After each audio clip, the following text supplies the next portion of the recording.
Сигурна ли си, че каза 6 сутринта? Това каза. Колко започвате работа, мързеливци? Удари го по-силно. Искам да правя смела и опасна телевизия. Боли ли те? Пусни ме!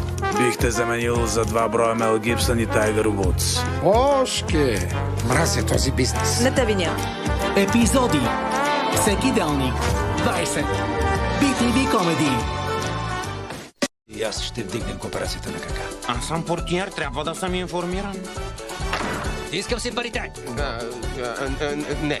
Не, на всеки може да се падне. Стой, полиция!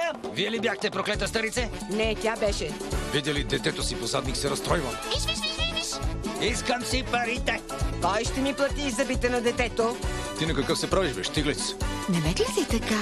Мислех, че вече знаеш, цялата кооперация знае. Това беше още едно Божие изпитание. Отивам да си легна. Новите съседи. Всеки делник 18. И уикенд маратони 16. BTV Comedy.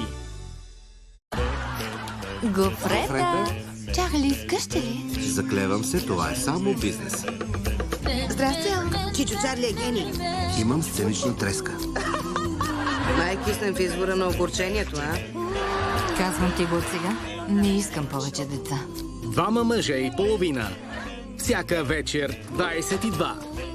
BTV Comedy. BTV Comedy. Повече от забавление. I've been having these headaches. Have you sustained concussions over the course of your life? You could say that. Mom said you're in prison. What for? Not walking away. Hey, you killed him! Being dead is just stupid. You're gonna hear some bad things about me. Изкупление от 1 ноември в кината от BTV Studios.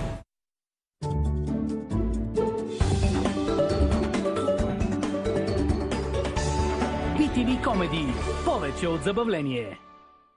Приятели. BTV Comedy.